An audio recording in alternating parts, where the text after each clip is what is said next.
can you share your thoughts on the frequency of coaching sessions, weekly, bi-weekly, monthly, that would align best with your needs, those of your clients? I prefer doing weekly or bi-weekly, to be honest, not more than that.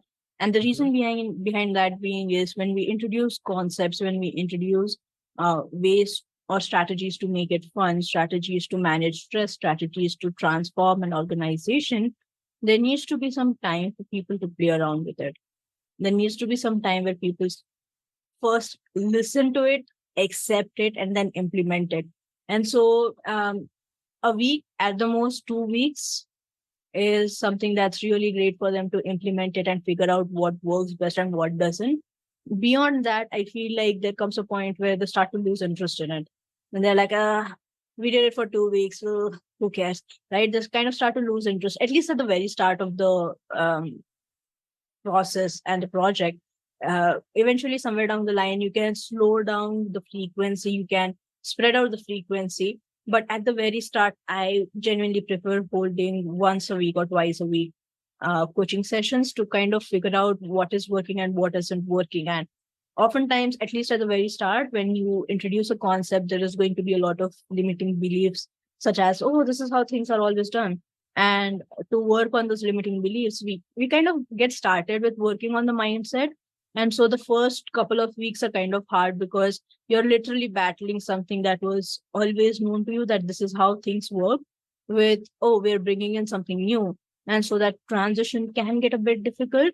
And so at least for the first few months, at least if it is in a really big organization and we are doing it in a project timeline of about an year, then the first few weeks we do weekly coaching sessions with, and understanding that if you need emergency sessions, you can also book them. So you are in the thick of it, you don't know how to go about stuff, you can book an emergency session if you need it. Why I want to ask you, so when you say bi-weekly, do you mean twice a week or Once in 2 weeks? Or twice a month, twice a month. Twice a month. Yeah. I don't know what you want of me. How can you be upset or criticize me for not doing that which I don't know I'm supposed to do, or that I don't understand what it is to do? Yeah. That's a huge source of stress right there, right? The misunderstanding, the gap you were talking about. Yeah. So, and it ties back very well to the example you were giving as well about, Vietnamese malnutrition.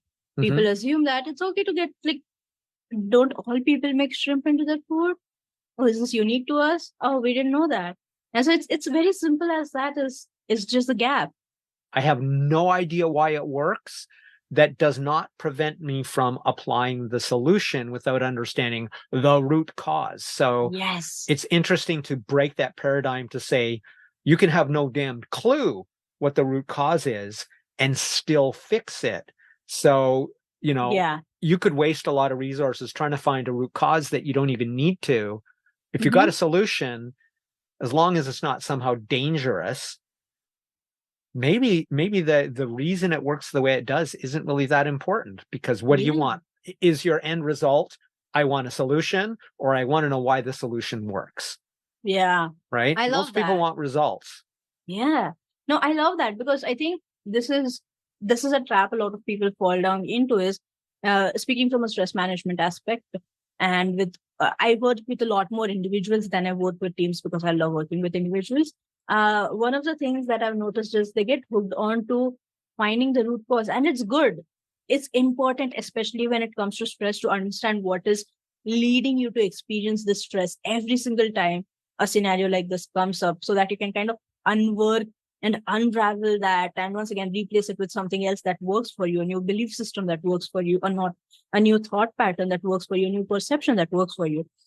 But it's not just that. Like, when you are so focused on finding the root cause, the stressor, oftentimes it becomes a stressful experience in and of itself. Right? That is the irony. Yeah, because for me, for example, I have health anxiety. And I know that is because of a trauma that I have from when my father passed away in the hospital because of cancer. And so I know that exists. But if I were to jump into unraveling my health anxiety, I wouldn't jump into, oh, the trauma, oh, the sadness, the grief, and all that came with it. Yes, but not right away. First, I'll try to kind of make sure that this is how I worked on my health anxiety. It's not completely fixed, I'm not gonna lie. But for me, I was scared shitless of stepping into hospitals. Still am sometimes. You can probably hear the cue in my voice, like, "Ugh." But the way that I started to work on it was not something stressful. I wanted to ensure that this is a process that I can sustain. And so one of the things that I started doing was watching hospital dramas. I know this sounds stupid as hell. No, but actually, it's really interesting. Yeah. But the thing is, there was a point where I couldn't even watch hospital scenes before shifting the movie or walking out of the room, because I was like, I can't do this. I don't have the energy or the mental space to even watch a hospital scene without crying or without just feeling like I'm back in that situation, without feeling like I'm trapped. And so for a really long time, I wouldn't even do that. But then I started to acclimatize myself. I started to adapt myself by being like, okay, let's watch something that's fun. Like there are hospital scenes in it, but it's also something fun. So one of the things that I watched was a Korean drama called Hospital Playlist. And it revolved around these 5 doctors or 6 doctors, I think, who had an amazing relationship with themselves. They were really good friends. They were really amazing.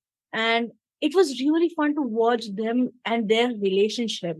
And the hospital scenes kind of became, while traumatizing and while triggering, eventually by the end of the second season, I was pretty okay with watching hospital scenes. I wasn't scared about it.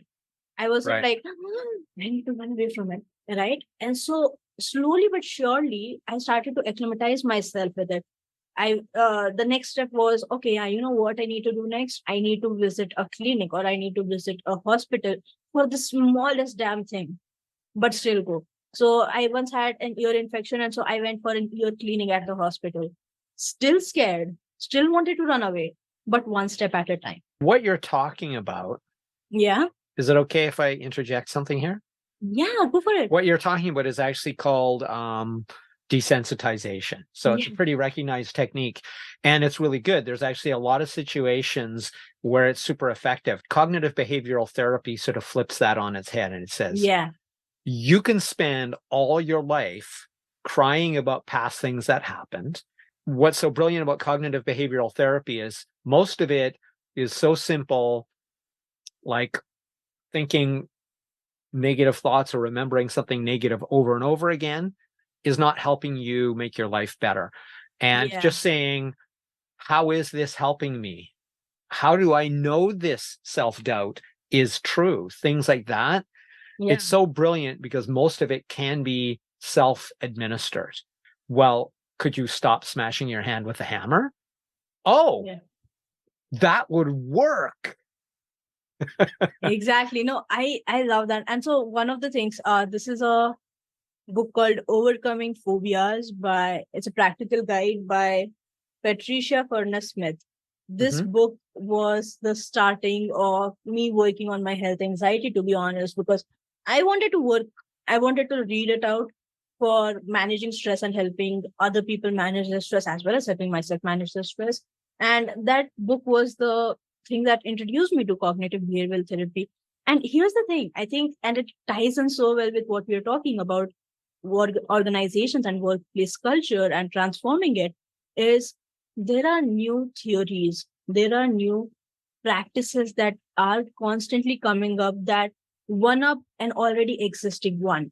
And it's not in a way to be like, oh, you're disgusting, you're false, but more like this existed, which led us to experience and understand this. So, for example, right now I'm speaking with someone, a dear friend of mine, who's working on neuroplasticity and how that is much better of a theory to help people with their phobias than cognitive behavioral therapy even, right? And so neuroplasticity and how can we have these new neuronal pathways and stuff like that grow, and how can we grow our amygdala.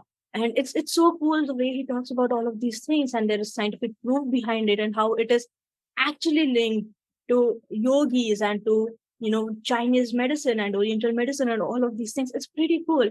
And so I think there's always going to be something new that works better than the old. And so are you going to stick around with the old, or are you going to transform and shift into the new? And I get it. Change is hard. You're stepping into the unknown. You don't know if this is going to work. You don't know if this is going to damage it more. And chances are it is going to damage it more before it works better. It's pretty much like healing. A lot of people romanticize healing, but the starting process of healing yourself, at least from the spiritual aspect, it hurts like hell. Yeah, it can suck. It can suck. Oh my God. Like, no one warned me about it, but here I was crying in the middle of the night because I was working on some deep traumas, because I was working on understanding parts of myself that had locked away and kept it in a box and hid away underneath bunches of stuff that I did not want to look at. But when you start your healing, when you start your inner child work and all of these things, and sorry for the woo-woo, sorry for all the people rolling your eyes back there, but when you start doing this, it sucks. There's going to be anger, there's going to be rage, there's going to be emotions at your highest, and all you can do at that point of time is listen.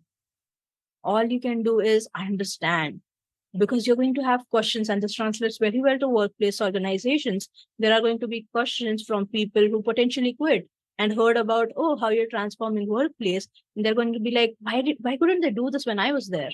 Right. Yeah. And it's like, we are doing it now. What can we do to bring you back? What can we do to make this process simpler and easier? So you are going to have to handle these difficult conversations at the end of it all. Right. It's interesting because when you're talking about neuroplasticity, much of my education, my university education, was about neuroplasticity. Neurons that fire together, wire together. And this is why the frequent activation of some behavior that I basically tell all my students, and I don't care what kind of students they are or whether they're clients, the frequency with which you do something fundamentally is what underlies neuroplasticity. That is, if you do it once a week, of course it takes a long time, because the more you fire those pathways, the more those pathways become reinforced. And the more effortfully you do that skill, whether it's with your brain or with your muscles, if it's not hard, you're not strengthening that system. Struggle, and that is struggle in terms of working at the top edge of your current skill, is how you increase your current skill. It's what produces neuroplasticity, is consistent behavior or consistent patterns of something over and over and over again. Yeah, that's what neuroplasticity is. I love that. I'm gonna kind of can I backpack on that? Can I piggyback on that just very quickly? Sure. Yeah, I think what you said is really powerful, because there is this esoteric principle, which is how we think, so we feel, so we act, right? And that also translates to how our brain works. How we think, prefrontal, so we feel, limbic, brainstem, so we act. And I think the reason why I'm mentioning this is because you just said it. If you behave in a way where you are power posing, or you're standing with confidence, or you're talking with confidence, and sometimes there are scenarios where, you watch a lot of your famous YouTubers, you watch your idols talk and, do motivational speeches. And in scenarios like that, if you watch them long enough, you start to replicate the way they speak. You start to replicate the way they behave and the way they stand and the way they talk. And soon enough, you start to feel that same confidence flowing in through you. And it's pretty similar to what you said. You're firing those neurons together, and so they're wiring together. And so you know that if I am ever standing in this position, and I am almost Pavloving myself, but if I am ever standing in this position and I'm ever talking about the subject, I am going to feel confident about it. The more you practice, the easier it gets. And it's pretty much similar to stress management.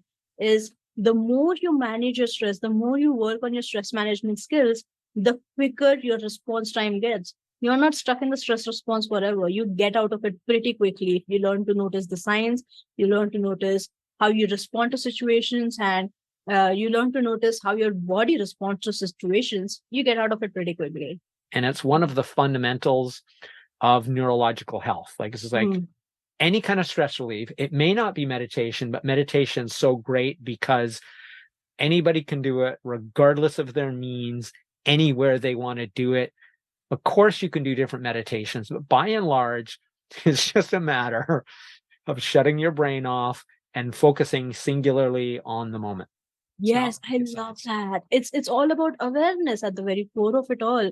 Like I have told people for such a long time, and I've gotten people rolling their eyes, but I was like, you don't need to sit in a spot and close your eyes and meditate for 30 minutes to get the benefits of meditation, where you're trying your level best to stop thinking, because it's not going to work. Because I feel like the more you try to stop thinking, the louder the thoughts become. And so it's about relaxing into wherever you are. You can be sitting in a spot. I sometimes meditate while I'm dancing around, when I'm gardening, when I am sitting in the sunlight, whatever. It can look like anything, but it's about being aware. And when you give yourself, when you give your mind the access and the space to be like, okay, yeah, go. It's gonna talk. It's gonna talk, and then it's gonna calm down because it's said its piece. It's noticed that you're not resisting, and so it's going to pause. It's going to allow that trickle of thoughts to slow down until you are in silence, right? It can be anything. Meditation is all about being aware of yourself as an individual. It can happen while you're dancing. A lot of people experience this state when they are working out, right? When they're lifting those heavy weights, they notice how their body, how their muscles tenses up and relaxes. They notice all of those things. And that's only possible because they are in that state of awareness. And that can be meditation. Doesn't For sure. sitting down in one spot and closing your eyes.